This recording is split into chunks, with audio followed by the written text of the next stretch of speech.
how these three sleep positions affect your gut health. The way you sleep affects how your body eliminates waste and pain. When you are pre-drilling ourselves into poses at the yoga studio or lifting weights at the gym, we pay close attention to our form to avoid injury and gain the most benefit from the exercise. The same should go for our slumber. Our sleep position matters to our health. It affects everything from the brain to the gut. We know that not getting enough sleep can make us feel about as energetic as a sloth. But if you are logging the recommended 7 to 8 hours for your adulting needs and still waking up feeling lackluster, you might need to reassess what exactly you are doing to your body after lights out. Sleep on your left side for better health. Left side sleeping has the most expert and science-backed health benefits. Although our bodies appear largely symmetrical, our organ placement makes us asymmetrical.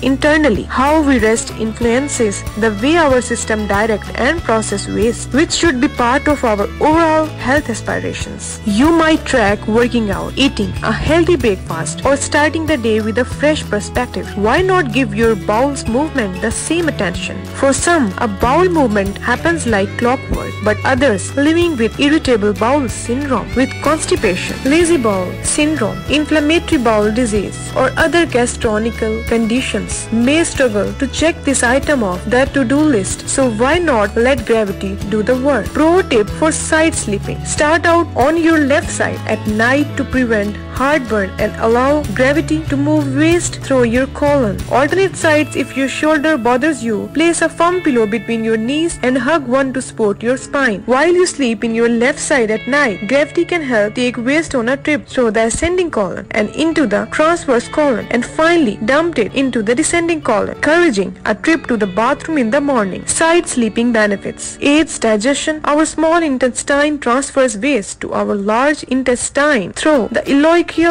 valve located in our lower right abdomen. Reduces heartburn. The theory that left side sleeping aids digestion and waste elimination was born from Ayurvedic principles, but modern research also supports this idea. A 2010 study trusted sources of 10 participants found a relationship between laying on the right side and increased cases of heartburn than when laying on the left side. Researchers theorize that if we lie on the left side, the stomach and its gastric juices remain lower than the esophagus while we sleep. Boost brain health. Our minds benefit from the side sleeping because we have gunk there. When compared to back or stomach sleeping, sleeping on your left or right side helps your body clear what's called interstitial waste from the brain. This brain cleans may help reduce your risk of developing Alzheimer's, Parkinson's, and other neurological diseases. Reduces snoring or sleep apnea. Sleeping on your side keeps your tongue from filling into your throat and partially blocking your airway. If side sleeping doesn't alleviate your snoring or you suspect you have untreated sleep apnea, talk to your doctor to find a solution that works for you. Side sleeping might also make you better bedfellow and leave you more well rested. On its surface, snoring could just be seen as annoying, but many people are being diagnosed with sleep apnea, says Bill Fish, a certified sleep science coach. This means the body actually stops breathing as frequently as 20 to 30 times per hour. Directions for side sleep. Measure the length between the neck and the end of your shoulder. Fish says, find a pillow that supports this height so that your head and neck can stay aligned with your spine. Find a pillow that fits your collarbone structure. Place a firm pillow between your knees to stack your hips and support your lower back. Make sure the pillow is firm enough to avoid collapse. Hug a pillow as well as that you have a comfortable place to rest your top arm. Keep your arm parallel to each other and at or below your face. Back to basics for pain relief. There are plenty of positives from sleeping on your back, Fish says. First off, it is easier to keep your spine aligned. In addition, a prone position can take pressure off the shoulder or jaw and reduce tension headaches resulting from those areas. Sleeping on your back may also reduce discomfort by lessening compression and pain from old injuries or other chronic conditions. Finding a comfortable position with any chronic pain condition can be struggle, but starting out on your back with strategic trial and error pillow supporting might help. Side sleeping is the safest choice if you snore or have sleep apnea, but an elevation method could help these three conditions if you prefer sleeping on your back. Here are some pro tips to consider. Protect your lower back by tucking a pillow under your knees. This puts your spine in a neutral and supported position. Number 2. Sleep with legs spread and arm out like a glolly. This way, you will evenly disturb your weight and avoid placing pressure on your joints. This posture has the added benefit of keeping you in place if you are training yourself to sleep on your back. Try pillows on either side of you to aid as reminders. For your head, choose a pillow that offers support for the natural curve of your neck and keeps your spine in alignment. Fish says the key is to avoid pillow height that tilt your chin to your chest. Number 4. Get elevated. For people with heartburn who can't sleep on the other side, use a wedge pillow or elevate the head of your bed 6 inches with bed risers. Elevation can also help prevent sinus buildup for when you have a stuffy nose disrupting your sleep. It can also alleviate facial pressure and headaches.